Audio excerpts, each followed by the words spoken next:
Through intricate political intrigues, countless acts of cruelty, and boundless ambition, they ascended to the throne at an immeasurable cost.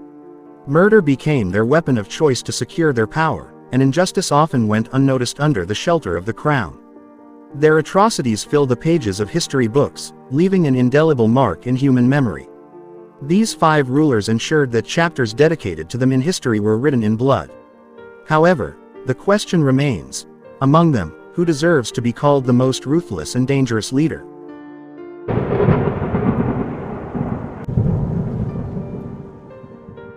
Athelred II, known as Athelred the Unready, was the King of England from 978 to 1013 and again from 1014 until his death in 1016.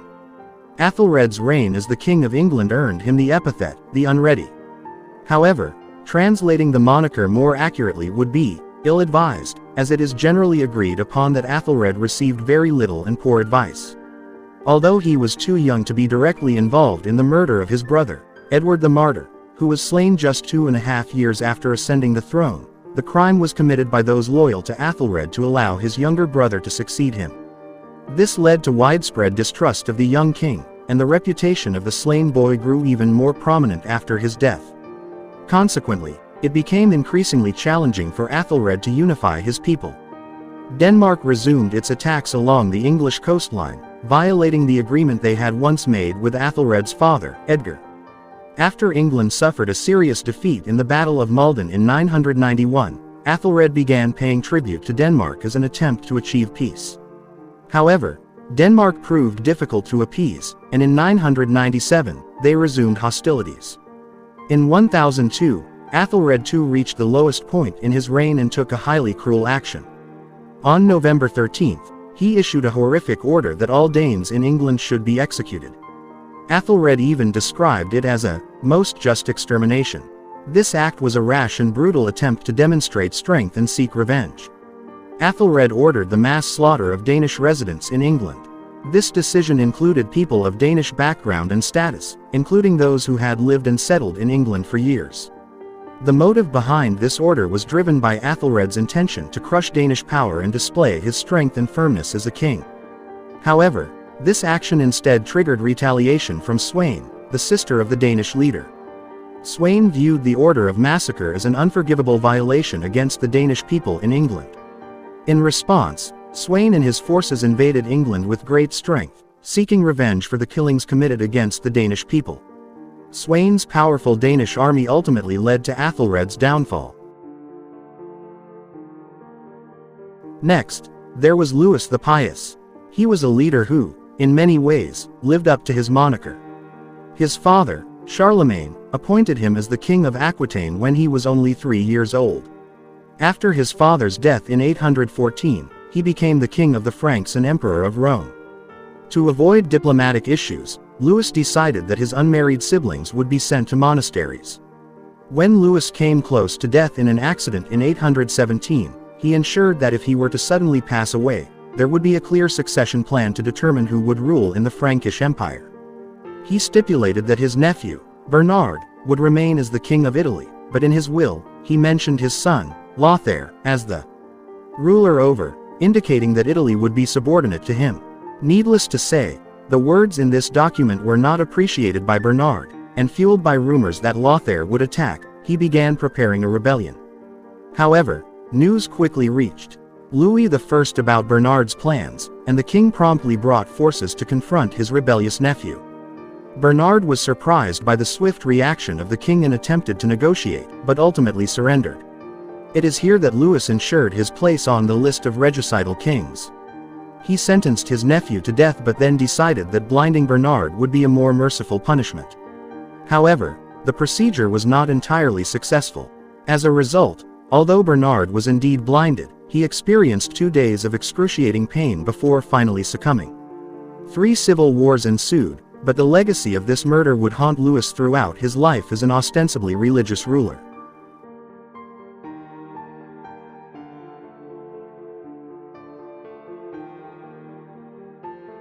Oh my God, I can't believe this. These kings that I mentioned in the previous video, and how much I sympathize with them.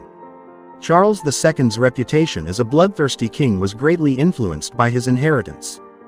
He was the last descendant of the Habsburg line, a lineage that was fanatical about preserving its pure bloodline through intermarriage, ultimately resulting in someone like Charles. He had physical deformities, was infertile, and lived a life of suffering from various illnesses, which also led to mental anguish. Charles II's condition was not kept secret among European courts. At the age of 3, he inherited the throne, and his mother, Mariana, became the regent queen, largely handling the duties of governance through advisors. His mother continued as regent even when Charles was supposed to assume power, as it was deemed unwise for him to ascend the throne. Power struggles ensued when Mariana was exiled, and Don Juan José, Charles's stepbrother, assumed responsibility for governing the state and Charles. Charles II's illness was greatly misunderstood at the time and was considered a sign that the king might be possessed by witchcraft. He even underwent exorcisms in the final years of his life. In 1680, one of Charles II's most heinous acts occurred during an auto de fe event in Madrid. During this event, many individuals deemed heretics or deviating from religious teachings were burned alive as a form of punishment and public repentance. Charles II attended the trial and the procession of burnings. Next, still about Charles II, specifically Charles II of Navarre. Charles II believed that he and his descendants were noble beings. Therefore, his small kingdom of Navarre was not suitable for him and his descendants. He had ambitions to expand his realm. He spent his life attempting to achieve a more significant status. In 1354, he ordered the murder of the French constable and made an agreement with England, which forced French King John II to reach a peace settlement. John II eventually grew tired of Charles's betrayals and captured him in 1356, but Charles managed to escape in 1357. When John II agreed to a peace agreement with England, Charles II freed all prisoners in Paris. However, when the city was on the verge of a revolution, Charles suddenly changed his stance and used the opportunity to lead the aristocracy in the Battle of Mello, massacring the rebels. He sincerely swore loyalty and honor while constantly maintaining relationships with opposing parties in hopes of obtaining a more favorable deal. Charles's involvement in the war between Castile and Aragon ended in disaster, and he even pretended to be captured to avoid being entangled. Towards the end of his life, he attempted to persuade the English King Edward III to attack and overthrow Charles V, and was involved in 2 assassination attempts against Charles. When his plans with Gascony against Castile failed, Navarre was invaded in 1378, and he was forced to agree to an alliance with Castile and France. Charles died in a fire in 1387, reportedly due to his flammable shroud being soaked in brandy while he was using it to bathe. Lastly, let's talk about Herod. Herod was a ruler who held power in Judea. After assuming this position, he was forced to flee from Galilee when Palestine seized their land. He strengthened his kingdom by divorcing his wife and marrying Mariamne, who could appease the sect of Jewish priests, the Hasmoneans. However, over time, it became clear that Herod was not in a good state. King Herod's cruelties mainly occurred in the context of his personal life and his relationships with his family. While there is no clear historical evidence regarding the massacre of the innocents in Bethlehem, there are other events that indicate Herod's cruelty. One of the most infamous cruelties was the execution of his wife, Mariamne, who was executed on charges of conspiracy against Herod. Herod loved Mariamne deeply but was also intensely jealous and paranoid. He was heavily influenced by the slander encouraged by his sister Salome, who despised Mariamne.